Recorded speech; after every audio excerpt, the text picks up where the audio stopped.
Like half of the things you learn now about AI will actually be irrelevant in about 2 years. That's what a half-life is.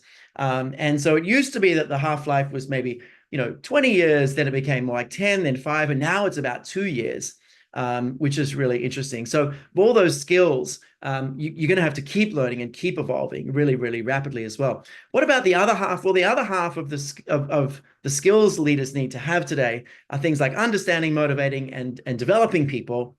And in a world where people are overwhelmed, separated, and kind of dealing with massive change, it's much harder to understand people, much harder to motivate them, much harder to develop them, but also much more important that you do. And if you're not seeing your people all the time and they're really overwhelmed and there's polarization, it's even more important that you actually have these really, really strong foundational skills. So this is some research we did across the last year. It came from hundreds and hundreds of talent executives, that about something north of 50% of all the skills a leader has to do are really new things in the last few years, and the other half are more important and more difficult. So with this backdrop, the way we develop leaders needs to be disrupted because it's incredibly inefficient. And the process of developing leaders needs to be radically sped up. And we've looked at all the alternatives here, and you might look at it and say, well, we should do, why don't we do one-to-one coaching? One-to-one coaching is one of the most effective things you can do, but it doesn't build team. It actually can build individuals very well. It doesn't have an effect more than one level down that we've seen in the research. So very good for individual people, very expensive to scale, even digitally, still very expensive to scale. And you don't really get the team and the collaboration that you get from other kinds of leadership development. So we're still sort of trying to find, as a society, how do we disrupt leadership development in a really meaningful way? And I'll share a couple of our perspectives on this. There are some pitfalls that companies fall into that we think are sort of traps. That's what a pitfall is, a trap, right? And one of them is that people are doing a lot of just-in-case learning when folks just don't have the bandwidth for something that's not relevant this week or this month. There's not much opportunity to do just-in-case learning. What we really need is not just-in-time learning, but learning in the flow of work. So learning as people need it. That's what folks are used to. When their car breaks down, they go on YouTube, they find how to fix it, they fix it. We need learning in the flow of work, and we're experimenting with some cool things. You probably need some just-in-time learning as well. You probably want a combination of just-in-time as well as the flow of work resources. So we think that's where it's going. There's a real move away from just-in-case. Unless you're kind of building relationships, if you're doing leadership development to just really build connections, that might be different. The other thing we're really seeing a shift in, and it's such an important one, is the sort of, shifting from top down only, and doing development at the top of the house to realizing that everyone needs leadership skills, and really investing across the organization in different ways. And then one of the insights we had in the last year and a half or so, as we've built our own foundational leadership programs, is that companies have these different leadership models and different leadership programs for all the different levels of leader. They think that the senior manager needs something different, to the middle needs something different, to the first-time manager. Now, when it comes to technical skills, that's true. The interesting phenomena we discovered is that when it comes to the human skills of understanding people, motivating them, developing them, when it comes to the cognitive skills, right, of those human skills, they're actually very, very, very consistent. Like what a frontline manager needs to do in their brain to understand their team, very, very consistent with what a CEO needs to do to understand, their constituents. It's the same challenges of mentalizing and reducing the false consensus effect and all these things. So cognitively, we should be learning foundational skills and then building on those exact skills and getting better and better and better as we go up, and then just adding some different technical skills as we go. And we think the whole industry's got this upside down, and kind of, we've got these different programs for different levels, and it's causing a lot of noise and a lot of waste. And then the final one here, we've all known this one and done, but we think of the unit of learning as 30 days, that the shortest amount of time that you should learn something is a month. And it's not like learning with follow-up, it's that the learning is a month. And I think it's really, really important that we transition from, the event-based development to, month-based development, in a sense, that it's really about, focusing on something for 30 days. in a particular domain. So these are some of the pitfalls, and essentially, we're on a mission to make leadership development more accountable, more structured. I'm going to share some data. I think tomorrow afternoon, we're going to share some really exciting data that really brings some accountability to the whole space of like what you should expect in different industries in terms of change, what you can expect from different kinds of programs and different kinds of learning. We're going to bring some hard data for the first time to create some actual benchmarks around leadership development. So that's coming up tomorrow in our measurement sessions as well. But ultimately, we think that some of the really big changes that we have to make, we have to shift from different programs for different levels to the same foundational learning for all levels, with add-ons, from just in case learning to really learning in the flow, but in a way that's connected, not in a way that kind of is just pieces. And that's the challenge. Harvard Management Mentor, Skillsoft, all these things are great, but there are hundreds of different models, hundreds of different ideas. And so you really want something in the flow that actually fits together and creates coherence as you learn. And of course, from top down only to everyone all at once is a big piece of our approach. So just to wrap up, if you've been following our work, you've seen this. This is a big idea for us. This is 26 years of research. This is the answer to the question, is there one foundational program that kind of provides the basics, not the basics, but the core things leaders need now, based on growth mindset, psych safety, and accountability. And so LEAD is our 6-month digital solution that we think addresses this in a really clever way. And this is supported by Niles, our neuro-intelligent leadership enhancing system, which is essentially ChatGPT trained on all our models.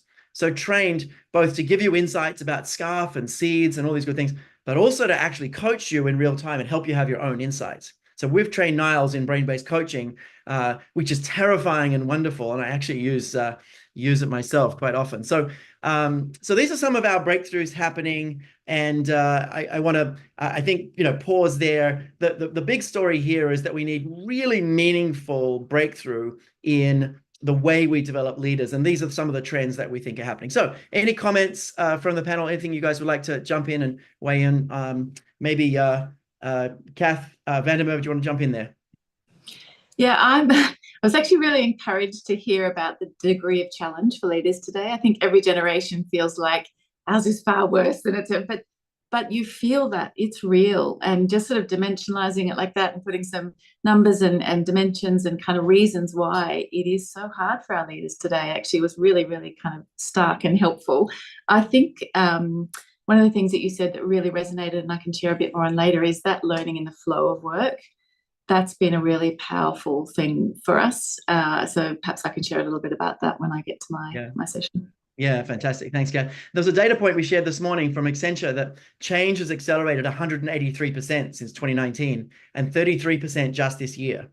So the pace of change is really coming up. And, the quote was, it's never been this fast, but it may never be this slow again, which is wonderful and terrible all at once, isn't it? Let's go to Moran. Any comments on kind of what we've covered so far? Moran, anything you'd like to share there? So one thing I would say is there's a common thing to all those things that come across as hard to train for. You mentioned like AI and polarization and so on. And I think it's that those are topics that kind of hard to touch upon because the first time to do that, you don't have anything to learn from. It's not like AI has been there for hundreds of years and we've seen how it's done before and now we're doing it better. It's always something that the leaders have to invent. And I think when this is the case, you have a kind of the benefit of being the first, but also the risk of making a mistake that no one can teach you anything about. And I think what scares a lot of leaders is just that point, that you say, not only am I to do something that is difficult, but no one done it before me. And I think that the boldness of leaders is to first understand that this is the case. So it's not that if you wait, you'll have others to learn from, but you will miss the point of being a leader, which is to be the first to do something. Yeah, interesting. Thanks, Brent. And this is, I think, why we're seeing this big jump in what's called imposter syndrome. It's the highest it's ever been, and it's like north of 70% of leaders having this imposter syndrome. And I think it's because they're doing things they've never been trained to do, never had to think about. There's no history. They just feel like they're making things up. And someone earlier also mentioned it might be because the approach and style of leadership today is more feminine, less hard driving, more about empathy, understanding, and that might be another reason why they just kind of haven't developed a style that really works in this environment. Kath, come in. Any comments on what we've covered so far before we go to you? Let's get you off mute there. There you go. Absolutely. Everything I'm hearing is resonating. And I would say, especially with us, it's not only the environmental change and the customer change, we are having to change the way we operate, the way we're structured. And so when you put that on top of your regular day job, and our engineers and scientists who would oftentimes much prefer not to have a conversation with an employee, taking the time to learn in the moment these relational skills is really a challenge. But they know they, the other thing that I'm curious is imposter syndrome. I cannot tell you how many people have called me over the 6 months and said, I'm really feeling it. So I'd love to hear more about that. Yeah, I'll find the exact data point in a moment. Maybe my team can find it and send it to me, because I don't remember the exact percentage. I think it was north of 70, but we'll find it. It's the highest it's ever been. It's been going up. Really, really interesting. Well, why don't we why don't we go to you, Kath, come in, and we'd love to hear from you the lessons learned, particularly around some of the experiments you've done and kind of what you've tried. One of our favorite mantras is follow the science, experiment, follow the data. So what are some of the experiments you've done? What are some of the insights you've had and some of the lessons learned as you've been developing leaders across, a really large organization? Maybe give folks a sense of scope and scale of your remit there, and then, share what you've been seeing. So for context, we were chartered by the U.S. Congress in 1960 to solve the hardest problems for space and to protect our nation. And so when really unsolvable problems show up, they come to aerospace and our 4,400 employees. What we are finding is that we have to change the way that we're doing business. And that also means we now have people that need to be spending more time with employees, working across the organization, which means more collaboration, more interaction. And so the traditional way that we did training was stand-up training, 2-3 days, what have you, and that's just not feasible anymore. So as you know, David, during the pandemic, we worked with Neuro Leadership Institute and did 4 of the distributed learning programs. We did Decide, Include, Voice, and Connect. And that was really an eye-opener for us because it was micro-learning, it was over time, a little bit of asynchronous on the front end, bringing people together for 50-minute sessions, interacting, that was a big surprise, how much people interacted and using the chat. When we have a lot of people with a preference for introversion, people were hungry for connection and a sense of belonging. And it was also interesting to see how vulnerable people became over time, really developing a growth mindset and talking about things that they'd tried and that didn't work or did work. So that particular ages model, if you will, seems to work for us, and we are applying a lot more of it. Yeah, that's interesting. And I just found that the number, thanks to my team working in the background, 71% of US CEOs experiencing symptoms of imposter syndrome in their role. So 71% from Korn Ferry. So really interesting number. That's a really big number. It's nearly 3/4 of US CEOs. It's heartbreaking. And what's happening? Are they getting starved as well? And how is that impacting the relationships with employees and customers? Yeah, it's an interesting point. Tomorrow afternoon, we've got a session on kind of the leaning into the pace of change and what does it mean, and are we moving from uncertainty to instability? And I think the CEO in particular and the senior team under so much pressure that just cognitively it's very hard to be robust. Very, very hard with the amount of uncertainty and how much it feels like instability and how new it all is. Very hard to feel confident in your decisions and just to think well. And we talked earlier this year about, it used to be you had to be a corporate, athlete. And I think now it's more like you have to be a corporate triathlete. You have to be, extremely, extremely mentally fit to feel like you're you're doing your best. You need to be really, really mentally fit to feel like you're cognitively performing. So back to Kath, back to some of the work that you did there. What do you think the biggest surprises were in in rolling this out across 4,000 people? Give me the sort of one or two biggest surprises from your experience there. Again, I think how hungry they were for it. These are people, like, as I said, who would rather not have a conversation. And one of the biggest surprises in some of the subsequent work that we did is we did breakout groups where people could practice new skills and apply new ways of interacting with one another. And that really surprised us, because most people don't like quote unquote role playing. But in some of our sessions, that really worked. Some of the other things that we did were during the pandemic were collaboration cafes. And again, these were opportunities with multiple objectives to bring people together, to interact, to feel a sense of cohesion, and also to apply the learnings. And we had some great behavioral change percentages that came out of our programs. People were actually using it. 4 years later now, it's in the lexicon, and I think that's surprising, especially when, we've had, 40% of our workforce is new over the last 4 to 5 years, and so we are doubling down on that. People are asking for it. We had a group not too long ago.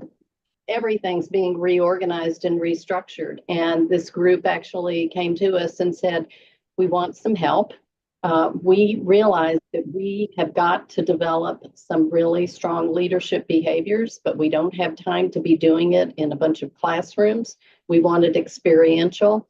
And so we've designed some things that I can talk about later that I think will meet their needs. So you can't ask for anything better when people are coming to you and saying, please help. Yeah, partners. Interesting. So for folks who don't know, like Kath mentioned kind of 4 solutions, and I think just it'd be helpful to bring them alive a tiny bit. So Decide is giving you the language of the SEEDS model for addressing bias and essentially seeing it in real time.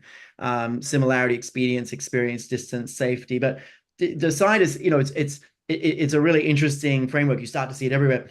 Include and Connect both build on the SCARF model and really, seeing what's happening in the social interactions we have. And SCARF is, a very sticky framework. And then Voice also builds on SCARF, but gives people the more tactical skills. But one of the things I hear from you is, you've got a lot of engineers, and a lot of our core partners in the first years, especially, were lots of engineers, Microsoft and HP and others. And I think the interesting thing is, firstly, some people say the engineer's job is to take the humans out of the equation, that sort of make things foolproof or human proof. That's often sort of how engineers see themselves. So when you hit engineers with like human stuff, often they're like, no, I'm the anti-human person. It's a bit of a cliche, but I don't want to deal with that human stuff. That's HR over there.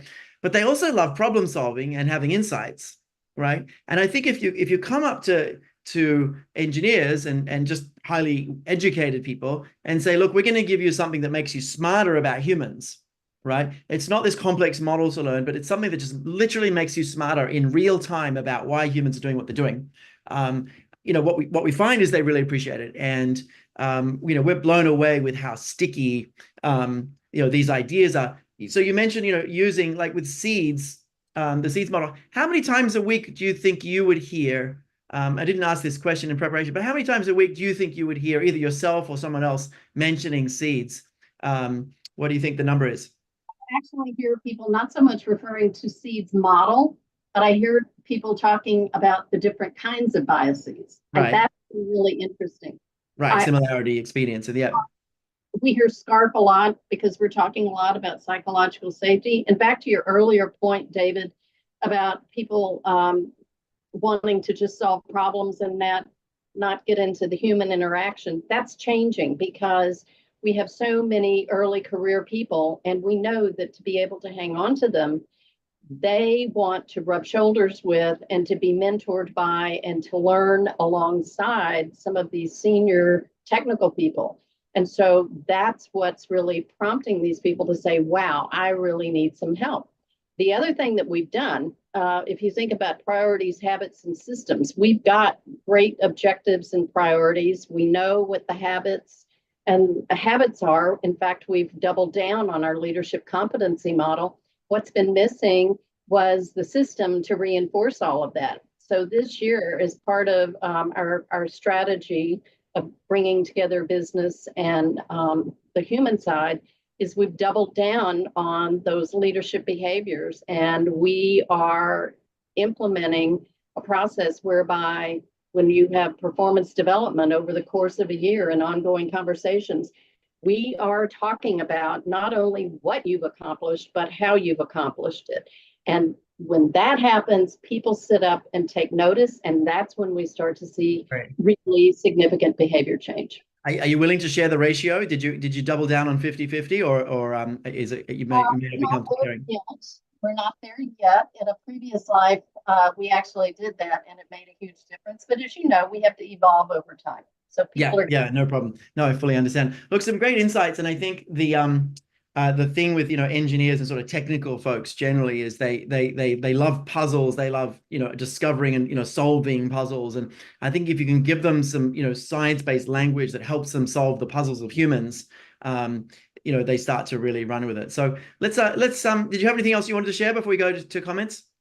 I would say I think that was another thing that was really engaging our folks was all of the research, and it was data-based, science-based, and that was immediate street cred.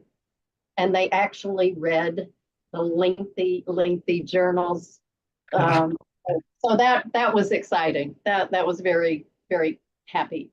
Emma right now, head of research, is smiling ear to ear because very few people read our papers, but at Aerospace Corporation, everyone reads the papers end to end. That's fantastic to know. We put so much work into them, and I know people put them on the bookshelf a lot, but we love to hear that. Thanks so much. Let's go to some comments. Maybe Moran first. Any comments on Kath Cummings' sort of insights and lessons learned experiments there? Anything you want to share there, Moran? I think your question about 50-50 was ambitious. I was hopeful to see that the numbers go high and kind of, I don't know what the numbers are, but I like the smile and the ambition of it becoming higher. I think that's the trend we want to see. It's happening. I heard a 50-50 today. Someone shared it. It's happening more and more that companies are putting the what and the how in their performance systems and valuing 50-50. And, it's surprisingly starting to emerge. That might be something we actually study as a trend research team. We'll start to seek sort of how that trend is going. We might start to collect some data on that because it's definitely a growing trend. Catherine Vandermeer, any comments on Kath Cummings' ideas? Anything you want to share there? Just the point that you were calling out and highlighting at the end there about how we explain some of this stuff that could be considered to be soft and fluffy, but to that engineering kind of mind, in the same way that they deeply understand our networks and technology, we need to do the same with our other really important asset, our people. Really resonated to get people's attention. So I think that, we found that to be true as well, Kath. Fantastic. Well, while we've got you, Kath, why don't we go to you next and tell us a little bit about the journey, give people a sense of Telstra. The Aussies in the room know exactly who Telstra is, but everyone else is like, who's Telstra? Give us a little bit of the shape of that and some of the experiments you've done, some of the lessons learned. Over to you. Sure. So just for those who don't know, Telstra is Australia's largest telecommunications company, and we provide services from sort of retail customers all the way up to, large corporates and government. And we also, provide the network and the infrastructure. So right now we're laying fibre in the ground, connecting up our capital cities as an example. Workforce-wise, about 45,000 people that kind of work for Telstra, 30 of them direct, and we've got about 4,500 people leaders and 200 executive leaders, just to put some sort of dimensions around it. You want me to share a little bit about what we've been kind of doing over the last year or so? Some of the experiments and kind of what you've been learning, yeah. Yeah, so I only joined just over a year ago, and newish CEO and new strategy. And so at a time like that, organizations ask lots of questions. Is the purpose right? Do we need to change the culture? What are all the people enablers we kind of need to kick off? And so in sort of working through all of that, where we landed was purpose is actually great, build a connected future so everyone can thrive. That really resonates and is true to sort of take us into the future. But actually there are some shifts in the culture that we need to make. there was a really well advanced sort of leadership mastery program that was getting ready to kick off. But the more we sort of really delved into, actually the key thing we need to be focused on is driving these kind of cultural shifts. And actually, if we're serious about doing that, and it's about then that we started talking with you, David, then we're going to need our leaders to actually really lean in to that to help drive the change. And we can see there's real benefits for our leaders. They will get a lot out of doing that in terms of developing them as well. And so actually paused kind of the mastery program to focus everybody's attention in on our new behaviours and habits, with a real, being really important that our leaders actually role modeled them. They had the capacity to be able to just focus in on those behaviours and habits. We knew it was actually going to unlock performance for them as well, and kind of drive impact across the organisation. I'll put those up on screen for you so you can see. Look beyond, work as one, make a difference. Our big three, and you can see the top line there, and then you can see underneath some of the habits as well. What was the journey like developing this in a 45,000 person organization? Yeah, look, it was great. And really important, I think, as you've talked about, all agreeing up front, sort of actually what is our definition of culture, sort of shared everyday habits. Well, if that's true, then we need to actually get clear on what are those habits, and then really working with the organisation, testing quite broadly. I think we had about 600 people in the end involved in defining this set of words so that they were meaningful and impactful for us, including our leaders, up front. And what we've launched it just in February this year, which is pretty hard to imagine. Actually, it feels like it's been around forever. So lots of time workshopping, launched in Feb. That was a good call. We were sort of rushing, you get impatient. We were kind of rushing to put this in before Christmas last year. But as you know, at that time of year, people are pretty tired. We're all feeling that way now. Really benefited from kind of waiting and sort of attacking it with sort of that fresh energy into the new year. But launched them with a lot of kind of creative, communications and campaigns, but then, systematically kind of working through one habit at a time across the entire organisation. What's been really helpful as well is bedding them into the flow of work. That's that point that really resonated. So as we came into performance and review time a few months ago, running masterclasses on how these behaviours and habits are particularly relevant there. We've just gone through a period of really disruptive change. Masterclasses on how do you use these to lead through times of change, and those masterclasses have been incredibly well received, really high NPS scores, because people are seeing the relevance of them real time. And I reflect, we only launched, as I said, launched in Feb, and we had our first sort of engagement culture survey only 3 or 4 months after that, and the take up and sort of the resonance of them is incredible. It was 77% awareness, seeing them activated, sort of starting to build habits around them. So incredibly high take up, and I think it's because people understand when we're at our best, this is the way that we're behaving and acting, and so this is about helping us consistently be at our best. So they really resonated. They're landing, incredibly well. Yeah, there's a certain level of aspiration that these should be, right? These shouldn't be like problem focused, addressing kind of problems. They also can't be too aspirational. There's a certain sort of level of this is us at our best, and we're not perfect. We don't meet this all the time, but this is what we should be striving for. It's kind of like getting that just right. It sounds like we got that right there. What was the design of the masterclasses? Just give folks a bit of a sort of sense of the shape of that. What were the masterclasses like? What made them so popular too? Yeah, I think so. Covering some of the science really resonates. I think people are curious and they have this sense that I'm learning something about this that's relevant in my work, but also outside.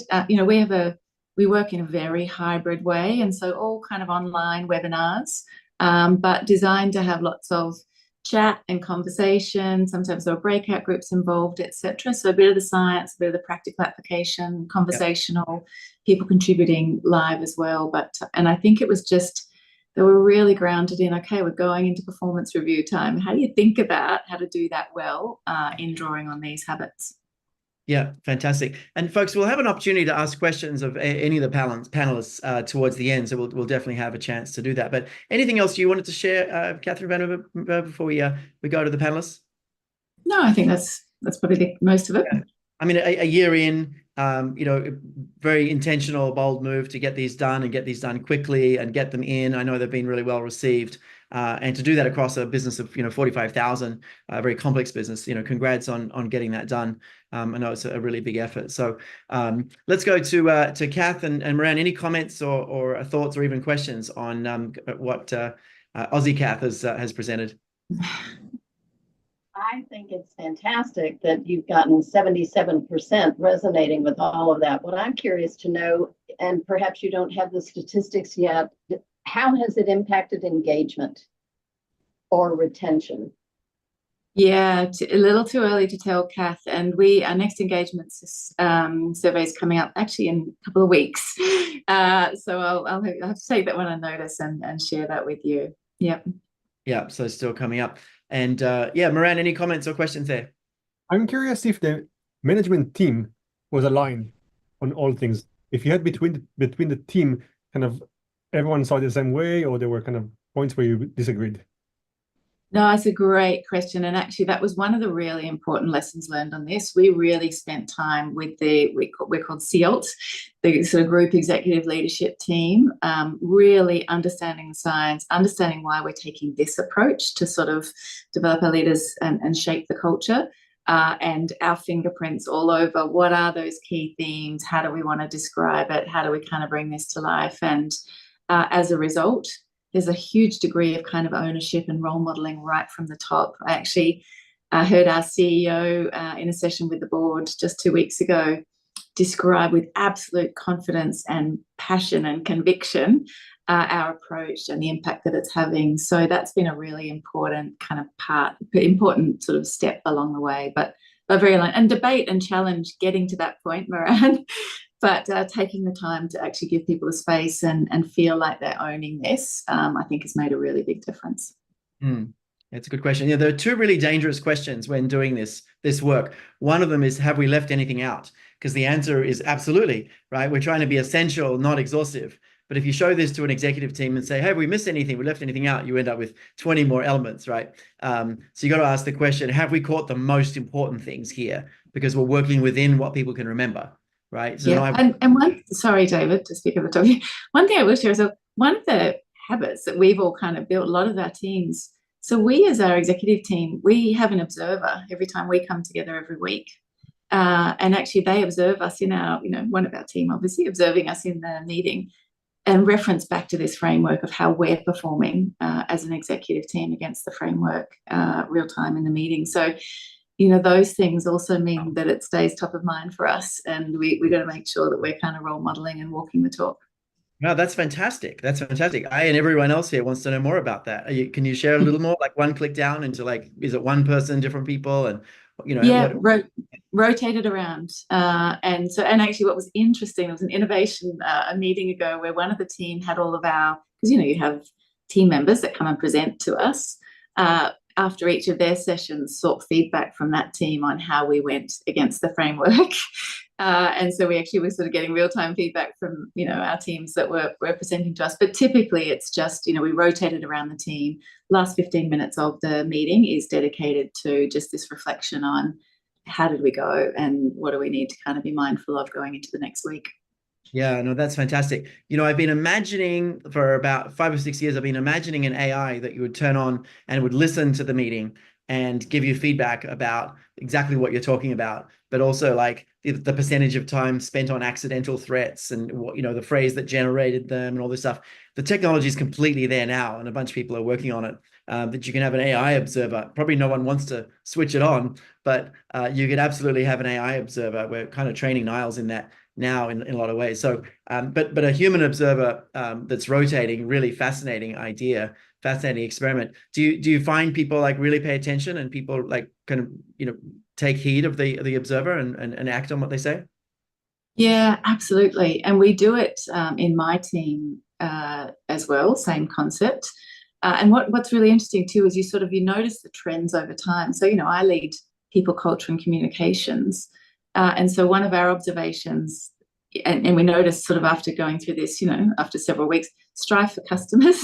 So quite often people are calling out, well, we're not really talking about customer much in this meeting, which is natural given kind of what we're focused on. But so yes, they take it seriously in the moment. Yes, there's really helpful kind of feedback so that we're kind of learning and adapting real time. But it's also that over time starting to go, how do we build more customer into the way that we talk about the work that we're doing to make sure it's really aligned against our customer needs? So it's a very simple actually, but very powerful kind of intervention as part of rolling all of this out. It's nice. A comment from Rachel in the chat. This is a great example of proactive accountability that we learned about in other sessions. That's really great. I mentioned 2 questions. Everyone's going to be like, what's the other question? The first question you should be careful of with this is, have we caught everything? The second question that you got to be really careful of is everyone 100% on board with everything. Because if you have a group of 10 executives, there's always 1 or 2 people that want to wordsmith something. And as soon as you wordsmith it, the other people have an issue. And it's like one of those balloons that, you know, everywhere you push, it comes out somewhere. So you can't get 100% of people 100% enthusiastic about all of it. What you can do is get like 90% of people on board. Of that, like 70%, you know, really excited, and 20%, you know, comfortable to move forward. But if you try to get unanimous, massive enthusiasm for every single word here, you end up never, ever finishing it. And so we've learned that the hard way. So don't ask if we got everything, and don't ask, is everyone completely happy with every piece? Because just people, you know, different words mean different things to people. And it's a good point, because at the end of the day, we sort of said, actually, our CEO has the pen, the ultimate pen on this, but she did a wonderful job of saying, it's, you know, if we've spoken to our people and they're, you know, I don't love that particular word, but if our people have said that's the word and that's the way to describe that habit, then, you know, I'm not going to kind of change that. Whereas this over here, I feel really passionately we haven't quite captured that. So that was sort of, I think, Moran, how we worked through where there were different points of view. Fantastic. All right. Well, let's see if there's some comments from Kath and Moran. Anything that you guys would like to share before we go on to the final chapter? I love the peer accountability, or in OD speak, group process consultation. How on earth did you get everybody to agree to that? Because I think it's fantastic. Wasn't that hard, to be honest? When we sort of reflected on if we're serious about this framework, then what are the things we need to do? And so that felt like, actually, it felt like a really simple thing to do. And it's just really helpful to sort of either way to stop and reflect at the end of the meeting, to kind of do a bit of a refresh of what have we covered, but also how did we go about doing that? So easier than you might expect, Kath. Interesting. It might be an Aussie culture versus US culture, just a bit more open and sort of like, she'll be right, let's try it, you know? Maybe, yeah. On your team, Kath, and are you seeing any of your colleagues modeling that behavior and cascading it into their teams as well? Yeah, it's as I said, it's one of the easiest kind of things that to adopt in some ways, but just to keep us accountable, to keep it top of mind. So yeah, it's a pretty widely used kind of technique across the business. Yeah, that's super interesting. I've done that myself. I've been kind of called in and hired as a shadow coach to kind of watch and observe and give feedback. And, you know, having language like SCARF and SEEDS and insight and growth mindset, these kinds of things, really helpful that you have the shared language. I can kind of put up a report and say, look, you know, we spent 15 minutes in a level 2 threat response because of the, you know, fairness statement that fairness reaction someone caused with this statement, and what else could we have done? And so you can really unpack like exactly what goes on. And I think the language makes it really, really helpful. Moran, any comments there before we go to your chapter on what's been shared so far? Just going to say that you said, David, that it's hard to get 100% of people to agree on 100% of things at a time. But I think on this small panel, we all agree this is a good idea and we support it. Absolutely. Absolutely. All right. Thanks very much, Kath Vandermeer. We've got a really fascinating conversation now with Moran. Moran, you've probably got slightly more time. We're doing really well for time, maybe about 15. But we've been working with Moran for a couple of years, and he's just a really, really deep thinker about the real science of what goes on in the brain as we lead, and is involved in some really exciting technologies. And we're collaborating on a pretty cool thing coming in the spring. I'll tell you about at the end. But Moran, over to you. I'll move slides for you. Over to you to tell us your story. Perfect. I'm taking over. So I'm going to stop sharing so you can share. Sorry, my bad. We know that with all the technology of AI, you see my slide, or you see the kind of... Yep. Great. Fantastic. Let me just, okay, and I see myself.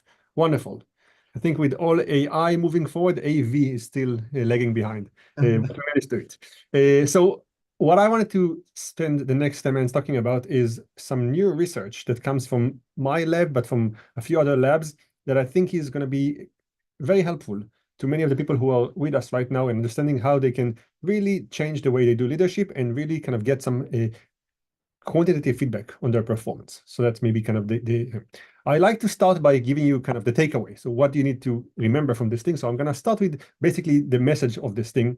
And that is that there is a new way to measure people's engagement with content. And I intentionally use word content, which is kind of an abstract word because it could be anything from ads, if you're in marketing, but also conversations or ideas. If I share with you ideas right now, there's a way to actually measure your brains and know how well is my message communicating. And when I heard the conversation from the previous speaker before, I think that one thing that is kind of clear to me is that the role of leaders have to do with people. Yes, leaders have to do some things that are kind of in isolation, like make decisions. Sometimes that's going to be something you do alone. But most things leaders do have to do with leading others, whether it's persuading people, whether it's sharing a vision, whether it's making sure that a team is cohesive, making sure that the teams change and they understand how they think and kind of adapt their minds. And many of those things that leaders have to do involve thinking how others think and helping them see the world differently. So now that we can give you a tool to measure your brain, other people's brains, how they interact, know how to do better, all of those things, I think it becomes a very useful ability that leaders have because it takes something that's very abstract, make it quantitative. Now, the measure that I'm going to talk about, I'm going to explain a little more about it, is called neural synchrony. But what's important about it is that it's doing a better job in understanding how people think, and better than asking them, and better than just kind of doing it kind of hand wavy. And I'll add a bonus that I think, and that's me saying, so I put it in a different color because it's really just Moran. There's no science behind this one. I think that leaders who get high score on this measure, in my mind, are geniuses. And I explain what I mean by that. In a way, what I think of as a genius is someone who's able to tap into a lot of minds at the same time and understand how everyone thinks.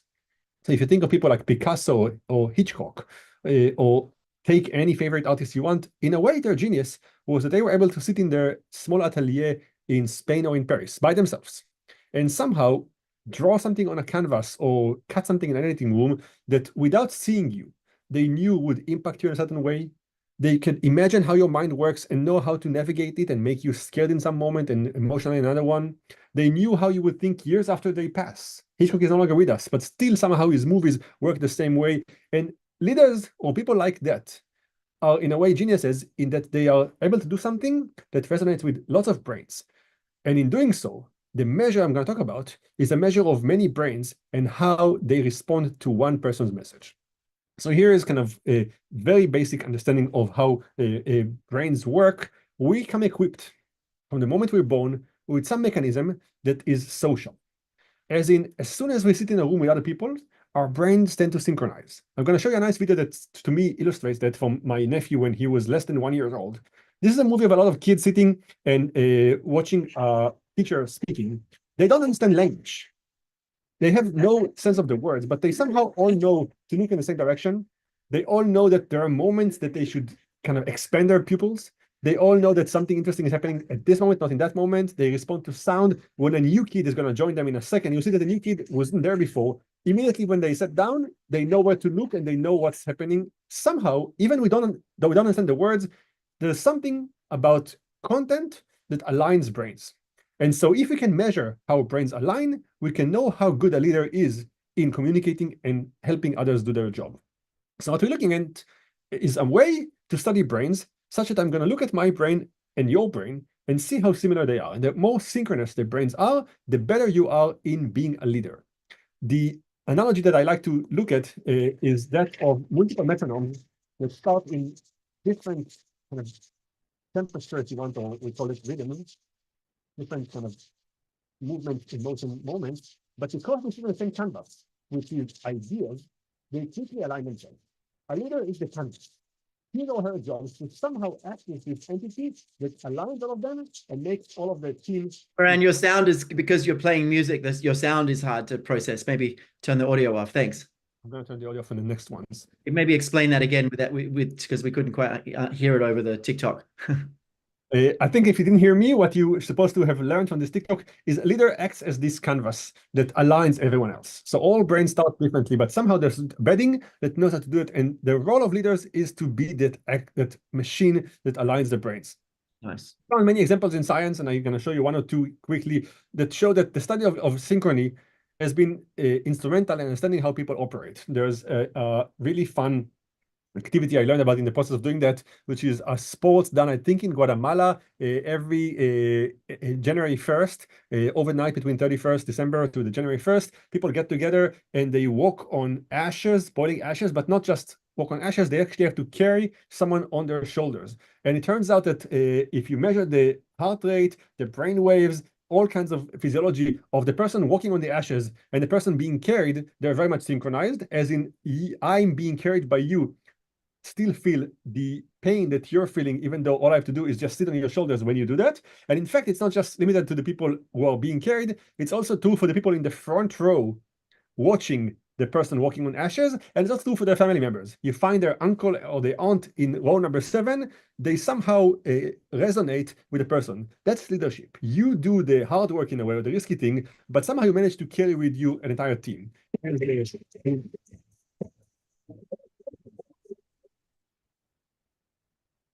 That looks scary.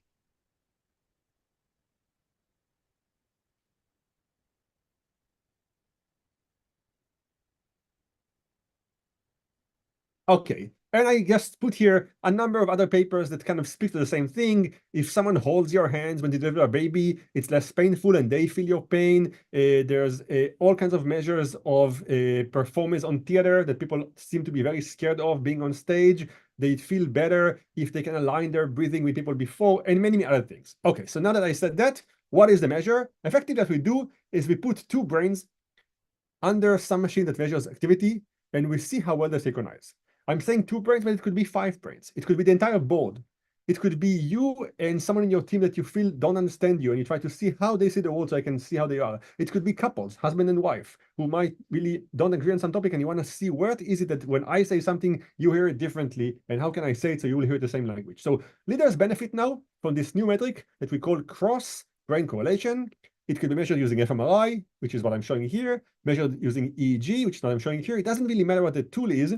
The point is that there are tools that look at the brain and measure. I'm going to show you a few examples right now quickly of where it actually plays out and how leaders have been using it for the last couple of years, so you'll see where you fit in this example.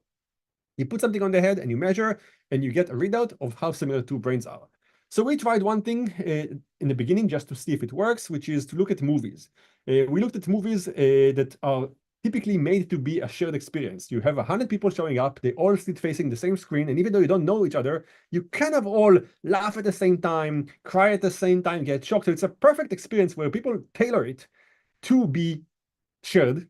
And we have the leader being the person who's on the screen, so to speak, and all the brains need to somehow be aligned. And the question is, how aligned are they? And can you tell something about them? And the way we did it is in an even more interesting way, which is we tried to look at commercials that appear, or trailers that appear before the movie. I'm going to show you an example of one that's like very short, that's why I picked it.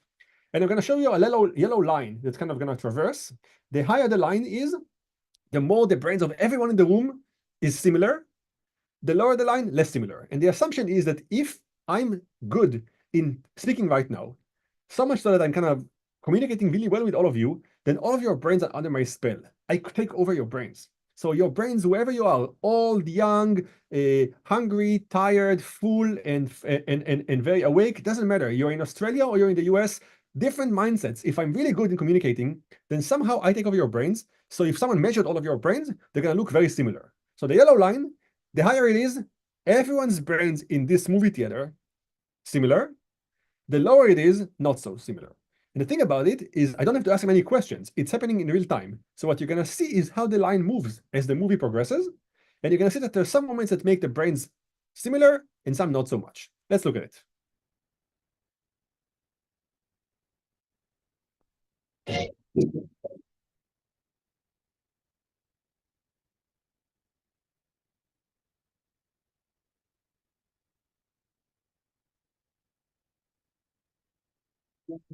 This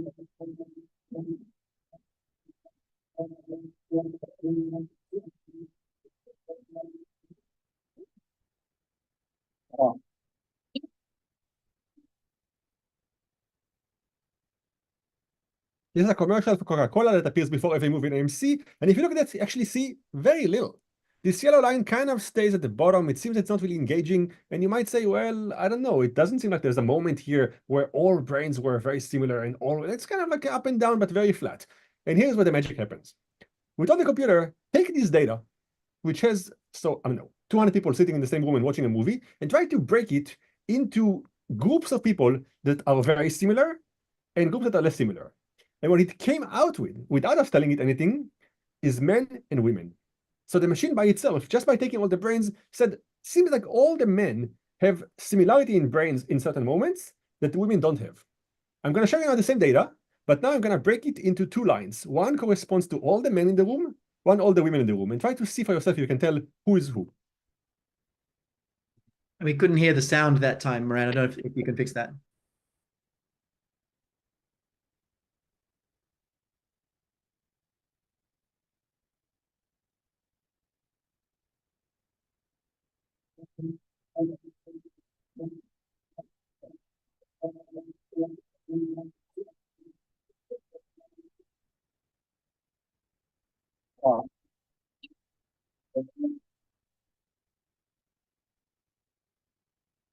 I'm not sure if the sound played this one or just video. Either way, if it did that, you hopefully got the sense of kind of that there are moments that attract men to all look the same and different than women, which means that there's something kind of underpinning our behavior. We think, okay, I'm saying words, these words were heard. No, it turns out that men hear words different than women. People that have experience in some domain have more hear differently. And now that we can actually understand that, we can actually put something on your head. Have you watched movies like this just by yourself in the room and start to understand, okay, when I say this, you hear that. And this is something that I think is critical for many leaders, because the assumption that everyone hears the same thing and thinks the same way is maybe one of the flaws of many leaders right now that I think we need to overcome. David spoke earlier about polarization. We all have this thing where we kind of say, if only they knew what I knew, they clearly would vote the same way or think the same thing. And if I only told them this thing, but it doesn't happen, right? We tell people things all the time and they still think differently. This is true for politics. It's also true for leadership. You tell your team, do this, and somehow your vision doesn't resonate. Finally, I think that what I like about this measure is it's a tool to actually understand it differently. Now I'm going to quickly jump over many ideas that where it's being used without explaining them. We try this on fans of sports team to see what is it to make fans of sport team find the team so compelling that they ignore only information about them, right? Like you see the team losing and you still think that they're the best in the world. You see the team entirely changes. All the players that were there when you were a kid are no longer there, but you still support the team. What is it about sports that make people's brain look the same? We looked at ads on YouTube and try to see if I can predict when you're going to skip them. You know, before the ad on YouTube, sometimes you have this kind of ad that runs and you can skip it after 5 seconds. By saying which ads make brain look alike, we can predict what ads are going to be skipped less and less or later, which is helpful to marketing. We looked at the investors in Shark Tank-like pitches, and we tried to see how much is the alignment between the shark, so to speak, and the person doing the pitch predicts whether I'm going to invest in you or not. Again, if you're about to make a pitch and I can tell you something about how to make your brain or your content align with the person who hears it better, you can do a better job. We looked at people who are in the fans arena and the players. How much can a player communicate with the fans? Sports very much cares about the fans, but you ask the question, is it important? Like, does it matter if your mom is in the audience or not? Sometimes it does. And even though your mom may not be in any way heard when you throw the ball, knowing how she thinks allows you to kind of do a better job. We look at storytellers. This is me telling a story, and we try to see what makes for a good story. And turns out that if you look at your brain while you tell a story and think about it as a leader who is about to say, give a quarterly announcement or try to convince the board to do something. If I can practice with you where you do it kind of on empty with me, and I look at your brain and tell you this works, this doesn't work, you can actually hone and perfect your speech better. It's a tool. We even look at what is about the moment where content in your brain changes to see how we can change behavior. Turns out it's happening when you sleep. So we try to kind of look at people, leaders in the room, go to sleep for 2 hours, and look at your brain while you sleep to see what is it about the thing that you learned before you went to sleep that actually sticks with you. We look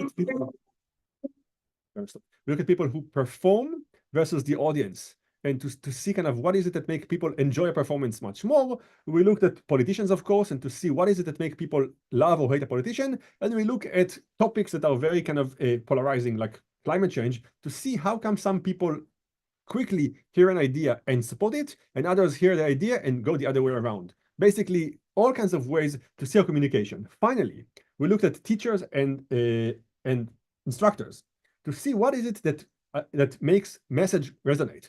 All of you in large companies at some point would have to train your entire company. AI is a great example of that. In the next years, everyone is going to have to do AI training. Can you, using this measure, look at a trainer before they go to class and say, if you say this sentence, everyone's going to understand. If you say this sentence, it's going to be only good for this type of people. If you think about training, you can actually train the instructor before they go live to find the best way to communicate. And finally, we looked at doctors and tried to understand what's the best way for them to understand the patients. Empathy in this case is critical. If a patient tells you something and you just say the right word, you can make them feel better without actually fixing them, just by making them feel good. We try to see in the room where patients, doctors are, how can you make doctors understand patients more? I didn't speak of the science much. I just put here for you guys a laundry list of the science behind those to mostly make you feel that there is science. It's not just me hand waving, but actually telling you that everything that I said was tried, whether it's the sharks and the entrepreneurs, doctors and patients, instructors, and so on.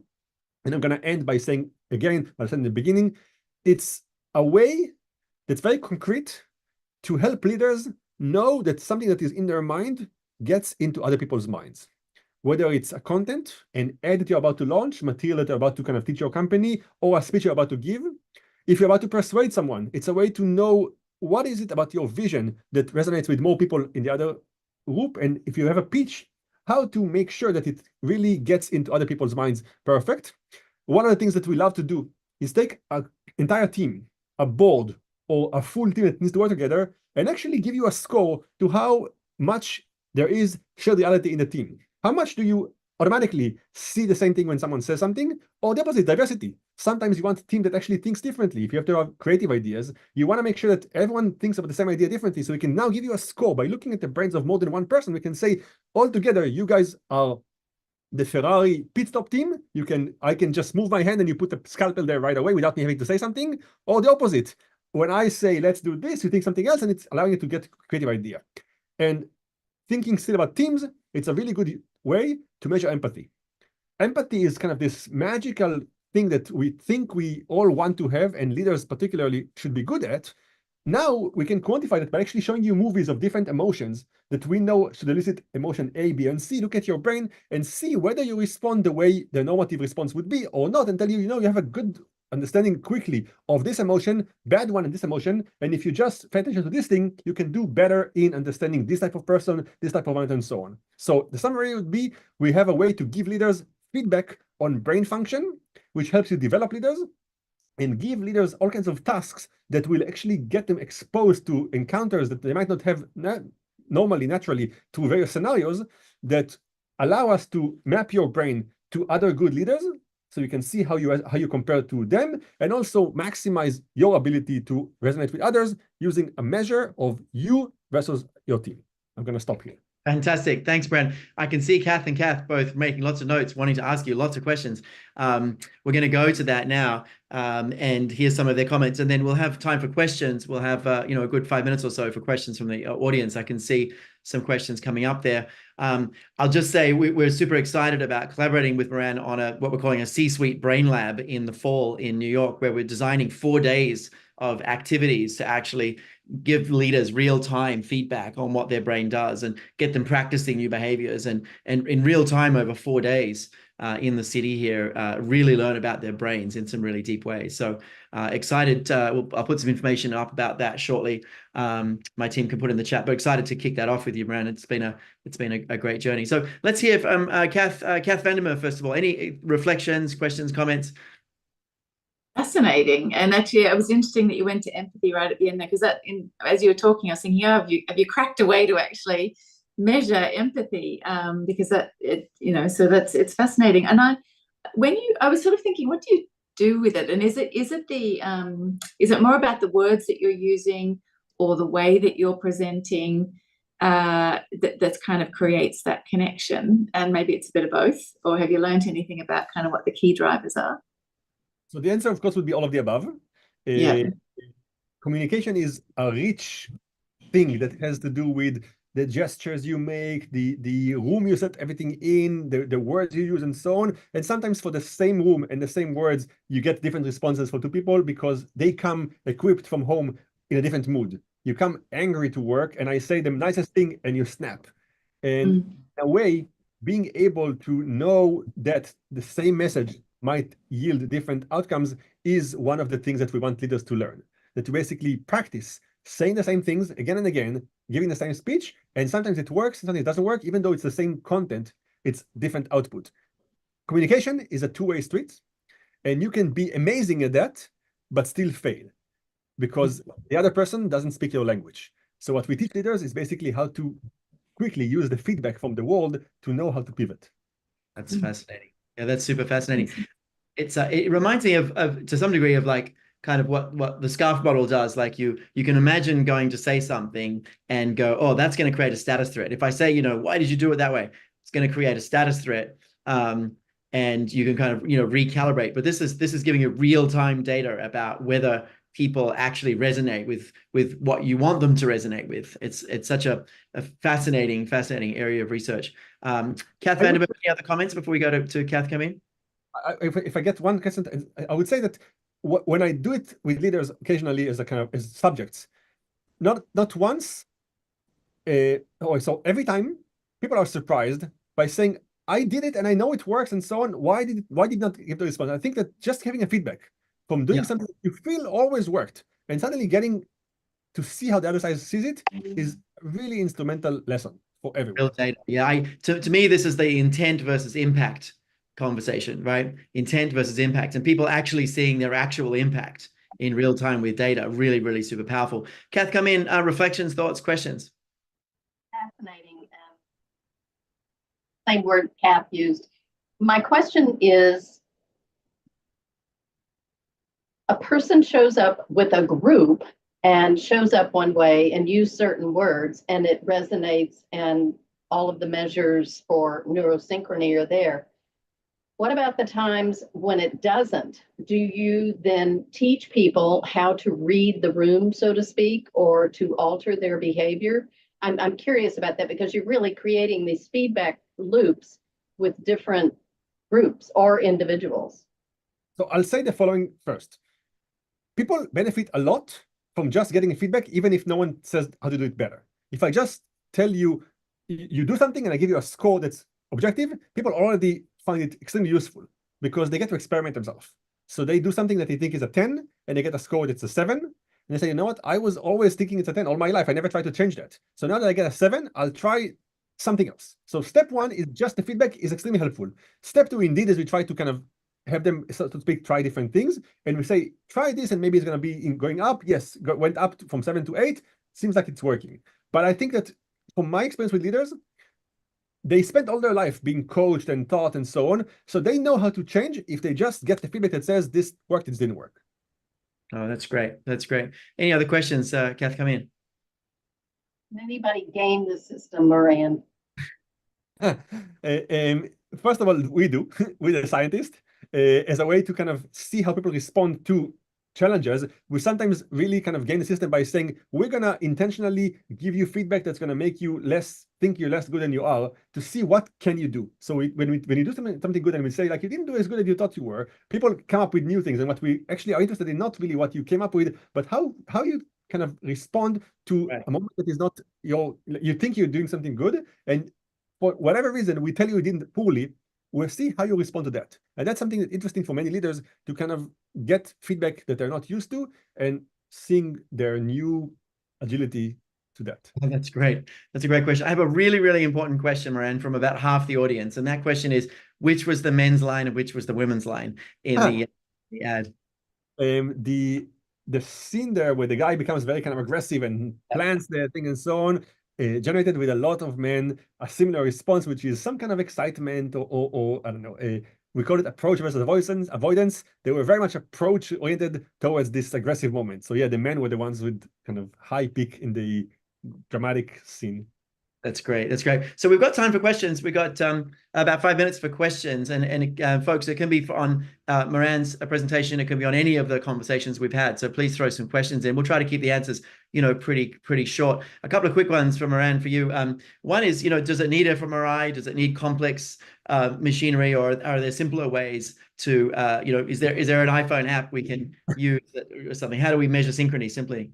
So this, we can do simpler thing. We, being a science lab, try to kind of go with all the, everything. We throw the biggest machinery at it just because we can and we like to.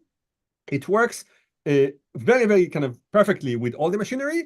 You reduce the machinery, you get less accurate result, but still good. For example, if I just measure a husband and wife who sit in the same bed, and I measure just how much they toss and turn in the bed, it's the simplest thing, which like a phone or accelerometer can measure that. We still see that couples that had a conversation that was positive before going to sleep actually toss and turn in more synchronous manner than people who don't. That's something you can do with your phone or with just a little kind of device that you put on your shirt. That's the simplest one. We go all in because we can. Right. So you can measure synchrony in some clever ways. So a couple of questions, and folks, questions for anyone. One of the questions is sort of, can you use this in a dark way? In other words, do we have to assume positive intent to measure synchrony, or can a leader tap into negative thoughts and create synchronization around kind of dark thoughts? We look at politics, and in politics, we measured the measure we did was during the Trump-Hillary Clinton campaign. So what, like 8 years ago, and we essentially brought hardcore Democrats, Republicans, had them watch both candidates, one that they like, one that they hate. And we saw that actually, if you see someone you hate, it elicits a lot of engagement and a lot of synchrony. We all hate the same way. The best example I think of is you drive your car and you see an accident on the other side. You see an accident on the other lane. In theory, it's not in your lane. You're able to drive past it, but we're all unable to not look. It's kind of captivating us. In that sense, bad things are even more kind of engaging and inducing synchrony than good things, which is something about our society, right? Like that's why many of the TikTok videos that are going viral are nasty and bad. We all like to see those gruesome and gore things as a mechanism to kind of say, I don't want it in my life, but I kind of want to see what it's dangerous about. It's kind of the burning platform theory also of change. Like you've got to get everyone really panicked about something to get their attention, right? So certainly threat gets attention, and attention is a stepping stone to synchrony, I'd say, in that way. So that does make sense. Some other interesting questions. And Kath, did you want to ask anything else of Moran as well? It's such an interesting phenomenon. Something on my mind, and I had a conversation with somebody else that kind of leads communications recently, and he's been in there, he's done it for 25 years. His sense was that audience reaction to communications feels more polarized than it ever has been. You can sort of send the same message out, and it lands kind of quite really differently. And so I'm wondering, is that just a fact, or can you actually change the synchronicity of the receiving audience as opposed to just the way that you're kind of responding? How do you can you create synchronicity in a team or an audience?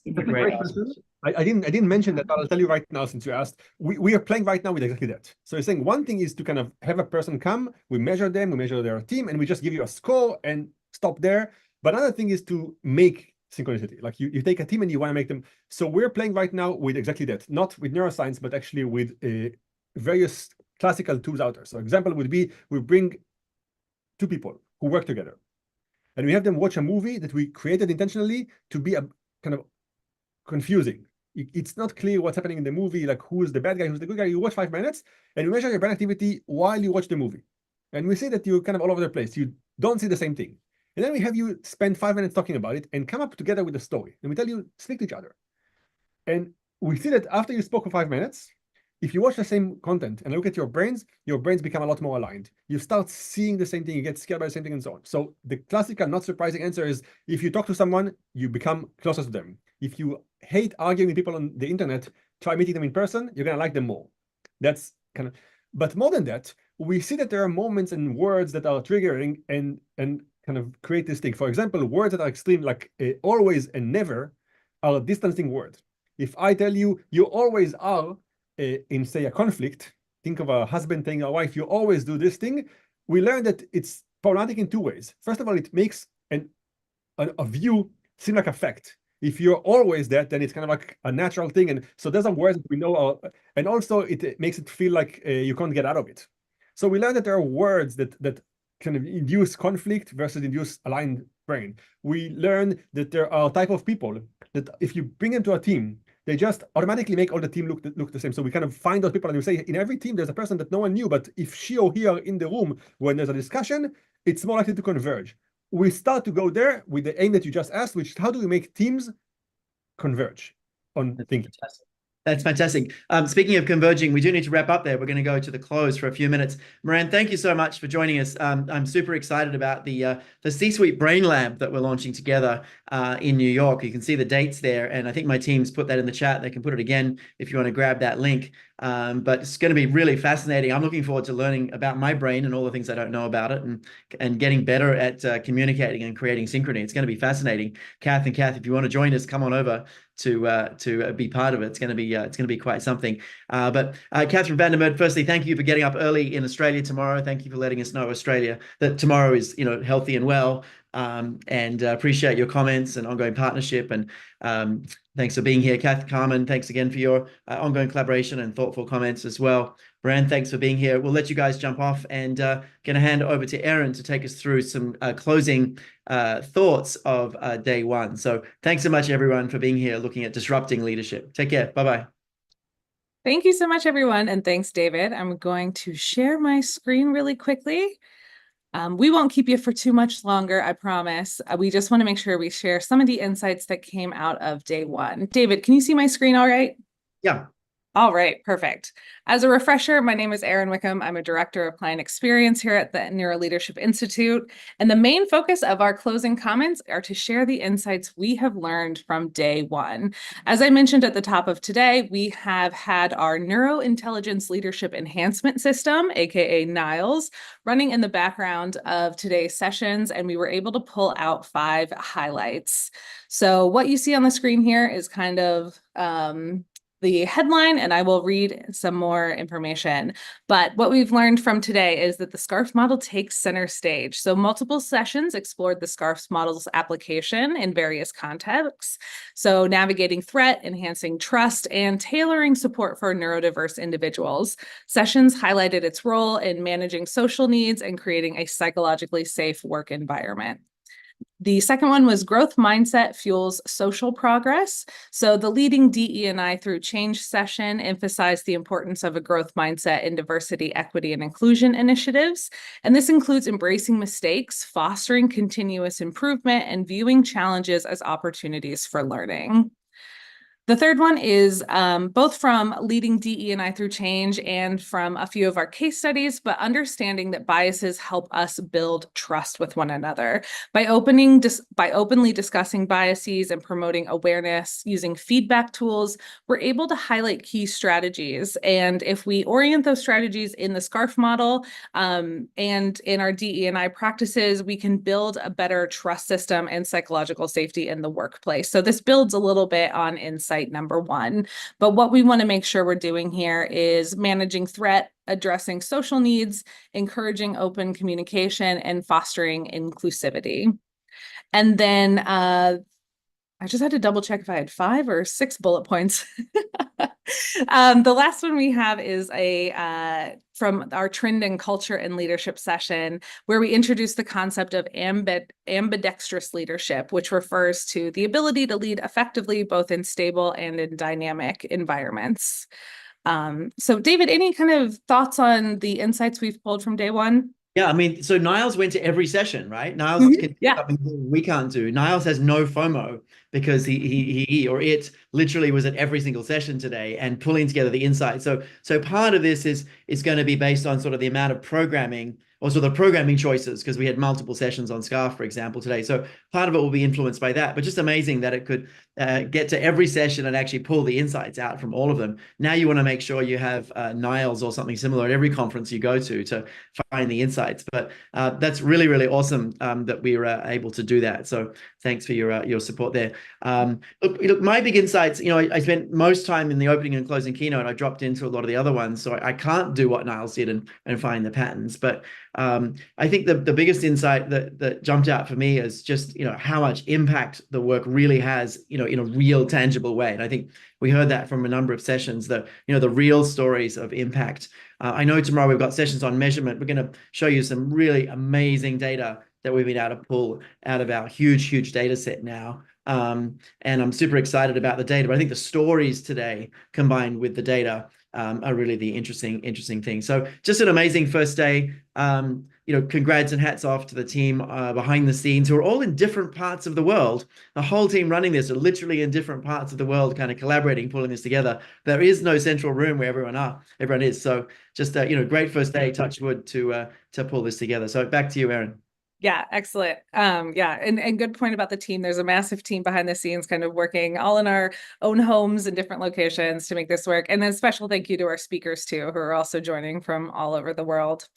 One thing I want to make sure we do in the last couple of minutes is just reflect on your insights of the participants. And we do encourage you to share your insights online using the hashtag 2024NLS if you want to.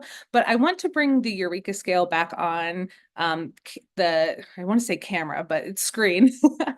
And just with the 30-second maybe of review and reflection of everything you've heard today, maybe in the chat sharing both your biggest insight from the day and the Eureka number that corresponds to it. So I will be quiet for about 30 seconds. And if you can add that to the chat, that'd be great. You can have a decimal point like 4.25, 4.5, that kind of thing. 5 is a life-changing insight. 4 is a really strong one. You absolutely know you're going to do something differently. And 3 is like, maybe you'll do something. Yeah, so throw in some insights, and the number next to it. We'll be quiet for a moment.